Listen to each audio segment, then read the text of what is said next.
Bienvenue sur Africa 24 dans cette nouvelle édition de l'Africa Tonight. Au sommaire de l'actualité, en sa qualité de président du comité de haut niveau de l'Union africaine sur la Libye, le président congolais Denis Sassou Nguesso a pris part ce lundi à une réunion en France. La rencontre visait à trouver une sortie de crise en Libye.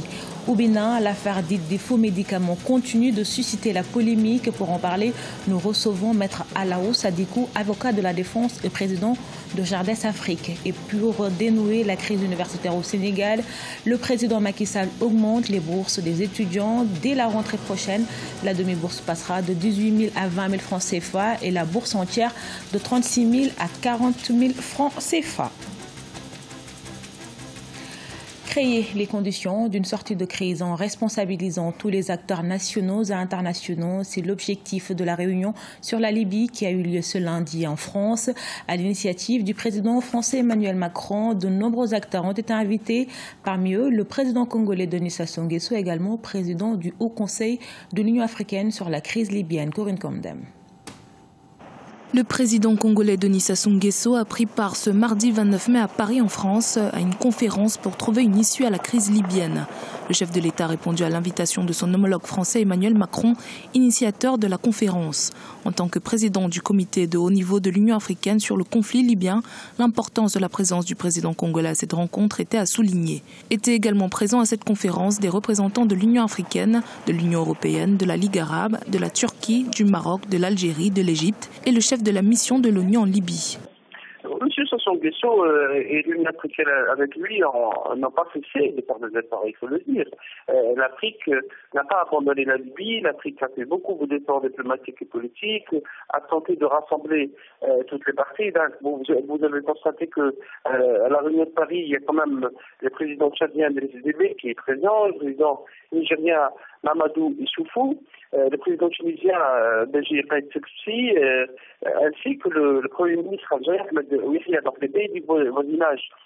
Les pays du voisinage veulent bien que la solution reste en Afrique, qu'elle soit consolidée et appuyée par l'Afrique et qu'elle évite également l'intervention militaire, parce qu'il ne s'agit pas d'appuyer des ingérences de l'extérieur. Depuis qu'il a été chargé de cette mission par ses homologues africains, le président Sassou Nguesso a jusqu'ici multiplié les initiatives de médiation entre les différentes parties libyennes afin de parvenir à une sortie de crise.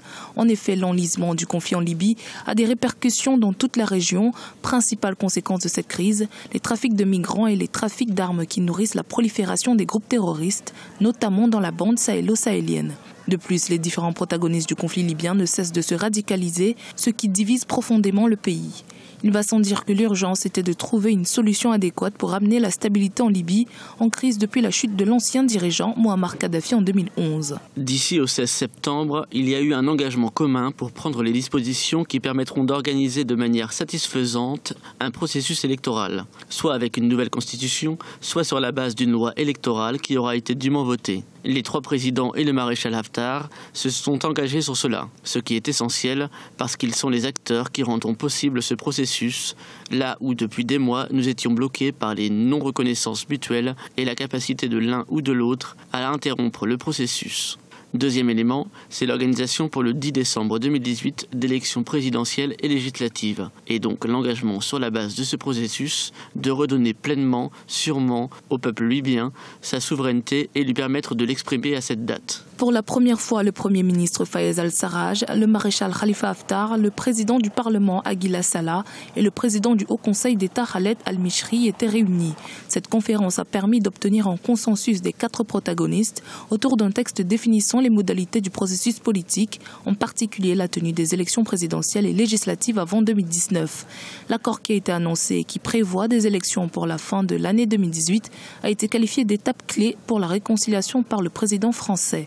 Cependant, il est important de préciser que cet accord n'a pas été signé par les 4 représentants libyens. Tous les acteurs souhaitent d'abord le soumettre à leurs différents représentants en Libye. Et sachez qu'à l'issue de cette réunion, un accord qui fixe les élections législatives et présidentielles au 10 décembre 2018 a été trouvé. Même s'il n'a pas été signé par les 4 représentants libyens, les responsables s'engagent à travailler ensemble afin de respecter cet accord. Au Bénin, l'affaire dite des faux médicaments continue de susciter la polémique. Des structures grossistes avaient été condamnées par la justice suite à la découverte de médicaments dans des entrepôts appartenant à un député. 4 ans d'emprisonnement, c'est la peine infligée aux grossistes. C'était le 13 mars 2018 dans le cadre du procès des faux médicaments. C'est le premier procès d'une telle envergure pour une affaire de trafic de faux médicaments. Il a impliqué notamment un député, Mohamed Ataou Inoo. Et à ce propos, nous recevons Maître Alaou Sadikou, avocat de la défense et président de GERDES Afrique. Bienvenue et merci d'être avec nous. Merci bien. Merci madame. La justice béninoise, dans sa lutte contre le trafic de faux médicaments, a condamné le 13 mars dernier plusieurs grossistes à 4 ans de prison et 10 millions de francs CFA d'amende. Comment avez-vous accueilli ce verdict? Mais comme je l'ai dit, c'est un verdict improbable parce qu'on a condamné des innocents qui n'ont commis aucune infraction à la loi pénale en vigueur au Bénin. Mieux, ils n'ont fait qu'obéir à des instructions de l'autorité légitime qui leur a recommandé d'acheter ces produits, qui sont des produits agréés par la DPMED, et ils ont suivi, point par point, toutes les instructions données par cette autorité. Quand on voit l'ampleur du phénomène, l'État béninois n'a-t-il pas laissé faire? Mais c'est l'État béninois et son DPMED, directeur de pharmacie et des médicaments, qui est responsable si jamais il y a faute. Mais il n'y a pas de faux médicaments. C'est juste une allégation, parce qu'il n'y a pas de corps de délit. On a détourné la procédure.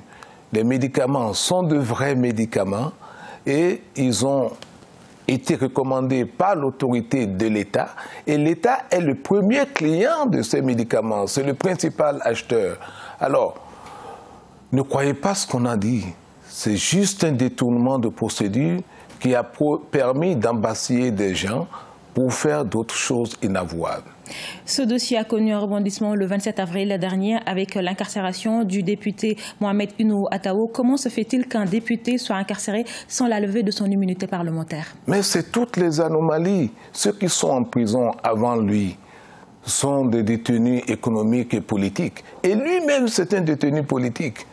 On ne lui reproche rien de probant et d'ostensible. C'est-à-dire, on veut simplement soit qu'il sorte du pays ou qu'on l'embastille. On a fini par l'embastiller et on change tous les jours d'incrimination, de raisons pour lesquelles on le met en prison. À telle enseigne qu'aujourd'hui, on ne peut pas dire pourquoi il est emprisonné. Merci, Maître Alaou Sadikou. Je rappelle que vous êtes avocat et président de GERDES Afrique. Oui, madame, c'est bien ça. Dans le reste de l'actualité, vers une sortie de crise universitaire au Sénégal, recevant une partie des étudiants ce lundi, le président sénégalais Macky Sall a promis de satisfaire quelques revendications des étudiants, notamment la revalorisation des bourses d'études et le renforcement de l'équipement des campus universitaires. Plus de précisions dans ce sujet préparé et commenté par Ibrahima Djoumaba. La crise universitaire qui gangrène les établissements publics du Sénégal est en passe de s'estomper. Lundi 28 mai 2018, le président Macky Sall a reçu une partie des leaders d'étudiants au Palais de la République. En marge de cette rencontre, le chef de l'État a décidé d'augmenter les bourses. Ainsi, la demi-bourse passe de 18 000 à 20 000 francs CFA, la bourse entière de 36 000 à 40 000 francs CFA, la bourse de troisième cycle de 60 000 à 65 000 francs CFA. Au même moment, l'aide annuelle est passée de 60 000 à 100 000 francs CFA pour les non-boursiers. Dès l'entame de ses propos, il a réitéré l'engagement de son gouvernement à agir à telle enseigne que justice soit faite sur la mort de Félix Faloukel. Le président a pris des engagements fermes pour payer le 5 de chaque mois la bourse. Et nous pensons que cette fois-ci, ces engagements-là seront scrupuleusement respectés. En plus de la revalorisation des bourses, le président Macky Sall a diminué les prix des tickets de restauration. Le coût du petit déjeuner est passé de 75 à 50 francs CFA et celui du repas est passé de 150 à 100 francs CFA. Ces mesures seront appliquées à partir de juillet 2018. Plus tôt dans la semaine, le chef de l'État avait déjà annoncé 30 000 lits supplémentaires pour renforcer le logement dans les différents campus universitaires. Malgré ces acquis, les étudiants sont très divisés sur la gestion de cette crise. Au départ, nous avions été dans un combat avec une dynamique unitaire. À un certain moment donné, cette dynamique commençait à s'effriter. Donc, nous nous sommes dit que l'essentiel du combat a été fait, c'est-à-dire de poser les doléances, d'être écouté par le chef suprême qui incessamment allait prendre des mesures. Le désir, en tout cas, de tout un chacun était que les cours soient repris. C'est ce que nous avons compris et nous l'avons fait. Face aux étudiants, Macky Sall a également promis des ambulances aux universités de Dakar, de Saint-Louis, de Bambey, de Thiès et de Ziguinchor. Le Sénégal investit chaque année 170 milliards de francs CFA, soit 25,1% du budget de l'État dans le secteur de l'éducation, dont les 52 milliards sont consacrés aux bourses des étudiants, selon les chiffres fournis par le président Sall.